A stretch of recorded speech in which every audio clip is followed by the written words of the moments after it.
नमस्कार विद्यार्थी मित्रांनो, पाठाच्या या शेवटच्या भागात तुमचं पुन्हा एकदा सर्वांचं मनपूर्वक स्वागत. मुलांनो, या पाठाच्या मागच्या भागामध्ये आपण वृष्टीचे तिसरे रूप म्हणजेच पर्जन्य याचा अभ्यास केलेला आहे. त्याचबरोबर आपण पावसाचे 3 प्रकारही बघितले आहेत. ते म्हणजे आरोह किंवा अभिसरण पाऊस, प्रतिरोध व आवर्त पर्जन्य किंवा पाऊस यांचा आपण अभ्यास केलेला आहे. मग पर्जन्याच्या या 3ही प्रकारांची वैशिष्ट्ये सुद्धा आपण बघितलेली आहेत. ठीक आहे. पुन्हा एकदा आपण जागतिक पर्जन्य वितरणाचा नकाशा पाहणार आहोत.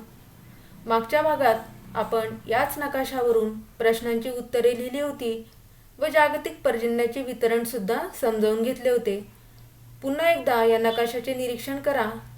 हा जगाचा नकाशा आहे. या नकाशामध्ये आपल्याला वार्षिक सरासरी पर्जन्य मिलीमीटरमध्ये दाखवलेला आहे व त्याचे वितरण सुद्धा दाखवले आहे. आणि हा नकाशा रंगछटा पद्धतीचा आहे हे लक्षात घ्या. या नकाशाच्या डाव्या बाजूला सूची दाखवलेली आहे.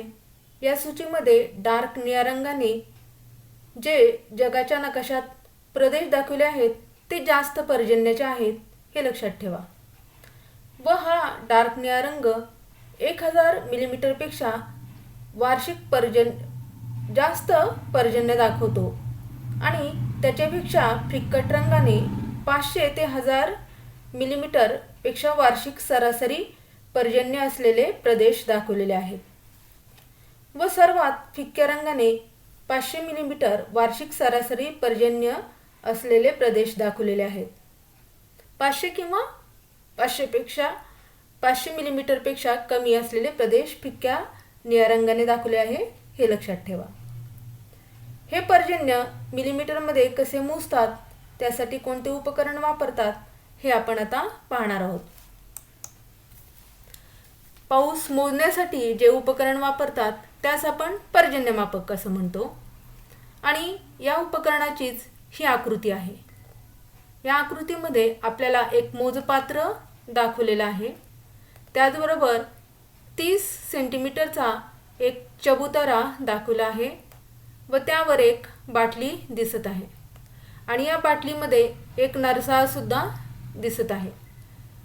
अशी या पर्जन्यमापकाची रचना आहे आणि याद्वारे पर्जन्याचे मापन करतात. पान नंबर 47 वर आकृती 5.8 मध्ये ही पर्जन्यमापकाचं उपकरण तुम्हाला या ठिकाणी दिसतंय. पाऊस मोजण्यासाठी जे उपकरण वापरतात त्यास आपण पर्जन्यमापक असं म्हणतो. आणि पर्जन्यमापकासाठी वापरलेले जे नरसाळे असते ते विशिष्ट व्यासाचे असते. या नरसाळ्यावर पडलेल्या पावसाचे पाणी पर्जन्यमापकात बसवलेल्या बाटलीत जमा होते. हे जमा झालेले पाणी मोजपात्राच्या साहाय्याने मोजले जाते. जास्त पावसाच्या प्रदेशात पर्जन्याची दर 3 तासांनी नोंद घेतली जाते आणि या मोजपात्रावर मिलीमीटरच्या खुणा केलेल्या तुम्हाला दिसून येतील. पाऊस मोजण्यासाठी पर्जन्यमापक उघड्या जमिनीवर सर्वसाधारणपणे 30 सेंटीमीटर उंचीचा सपाट चौथरा बांधून त्यावर ठेवला जातो. त्यामुळे पावसाचे पाणी कोणतीही बाधा न येता जमा करता येते. ठीक आहे. आता आपण बघणार आहोत 1 मिलीमीटर पाऊस म्हणजे किती पाणी. सर्वसाधारणपणे जमिनीवर पडणाऱ्या 1 मिलीमीटर पावसाच्या पाण्याचा थर ज्याचे पाणी वाहून न देता, जमिनीत मुरू न देता व बाष्पीभवनही होऊ न देता साठवले तर किती पाणी जमा होईल हे पुढील उदाहरणावरून आपण समजावून घेऊया. उदाहरणार्थ 1 चौरस किलोमीटर क्षेत्रावर जर असा 1 मिलीमीटर पाऊस पडला तर त्यापासून 10 लाख लिटर पाणी उपलब्ध होईल. ठीक आहे. जसं पर्जन्य मोजलं जातं तसंच हिमवर्षावसुद्धा मोजला जातो. तो कशा पद्धतीने मोजता येतो हे आपल्याला बघायचं आहे. हिमवर्षाव देखील पर्जन्यमापकाच्या साहाय्यानेच मोजता येतो. त्यासाठी हिमकणांनी भरलेले भांडे हिमकण वितळण्यापुरते काळजीपूर्वक गरम केले जाते. त्यापासून मिळालेले पाणी त्यानंतर मोजतात. 120 मिलीमीटरचा बर्फाचा थर हा 10 मिलीमीटर पर्जन्यासम असतो किंवा पर्जन्यासारखा असतो, हे लक्षात घ्या. या आकृतीवर असं तुमच्या लक्षात येईल. ठीक आहे. यानंतर आपण वृष्टीची पुढची रूपे बघणार आहोत. ते म्हणजे धुके, दव आणि दहिवर. ह्या तीनहीची आकृती तुम्हाला या ठिकाणी दाखवलेली आहे. त्या आकृतीचं तुम्ही निरीक्षण करू शकता आणि नंतर आता आपण ह्याची माहिती बघणार आहोत. ठीक आहे. वातावरणामध्ये बाष्प असते हे आपल्याला माहीत आहे आणि जेव्हा या वातावरणातील बाष्पाचे सांद्रीभवन किंवा घनीभवन होते तेव्हा भूपृष्ठालगत ह्या सगळ्या क्रिया होतात. तेव्हा धुके, दव व दहिवर पाहायला मिळते. आधी आपण धुके कसे तयार होते हे पाहूयात. जेव्हा भूपृष्ठालगतच्या हवेच्या थरांचे तापमान कमी होते, तापमान कमी झाल्यावर भूपृष्ठालगत जी हवा असते त्या भूपृष्ठालगतच्या हवेतील जे तापमान असतं ते तापमानही कमी होतं. परिणामी या क्रियेत बाष्पाचे सूक्ष्म जलकणात रूपांतर होते व हे जलकण वातावरणामध्ये तरंगतात. या तरंगत्या जलकणांची हवेतील घनता वाढल्यामुळं धुके तयार होते. उदाहरणार्थ हिवाळ्यात हे धुके आपण अनुभवतो. आता दवबिंदूंची निर्मिती कशी होते हे आपण पाहणार आहोत.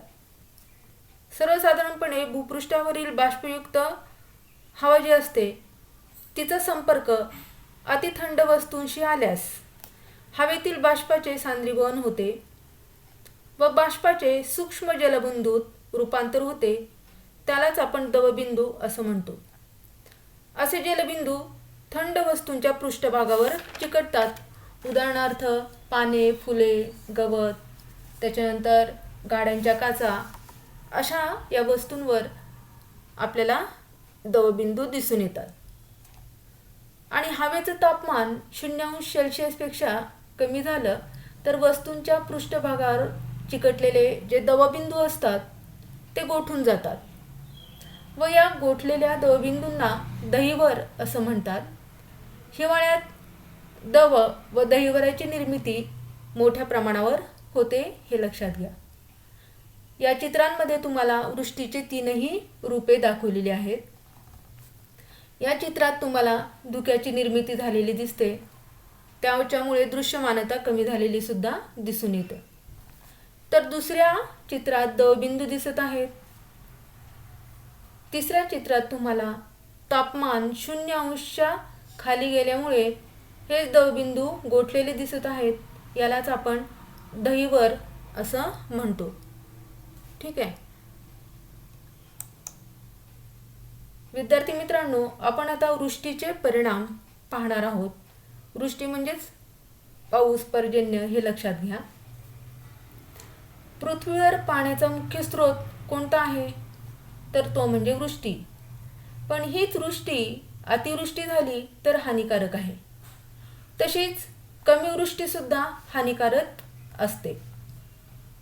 अतिवृष्टीमुळे ज्याला आपण ओला दुष्काळ म्हणतो त्यामुळे काय होतं तर महापूर येतात, मोठ्या प्रमाणात जीवित आणि वित्तहानी होते.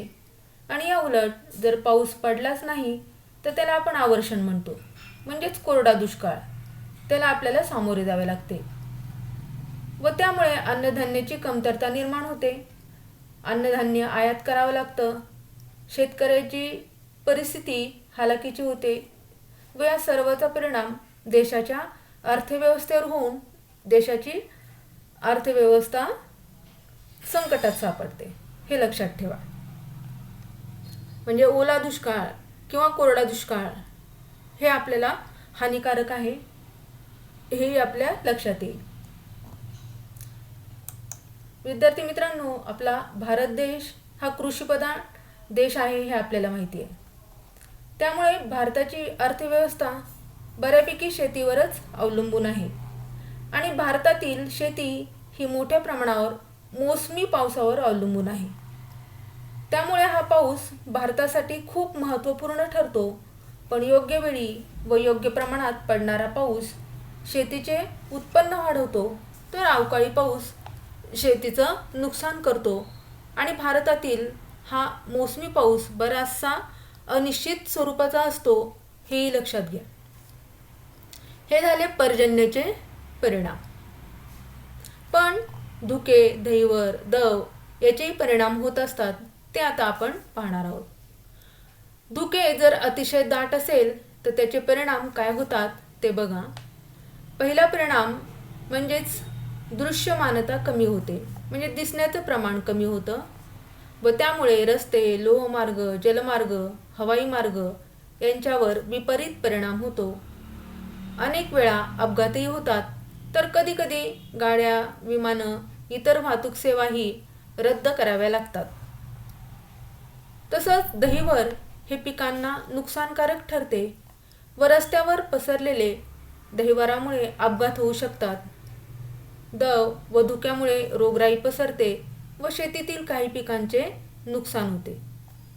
पण जी पिके हिवाळ्यात येतात त्या काही पिकांसाठी दव उपयुक्त म्हणजेच उपयोगी ठरते. यानंतर आपण शेवटचा मुद्दा पाहणार आहोत, तो म्हणजे आम्ल पाऊस. म्हणजेच आम्ल पाऊस म्हणजे काय हे आता तुम्हाला मी सांगणार आहे. खरं तर पाऊस ही निसर्गनिर्मित क्रिया आहे, पण हे स्वच्छ पर्जन्य किंवा पाऊस आम्ल मिश्रित होते आणि या आम्ल पावसासाठी मानवच स्वतः कारणीभूत आहे.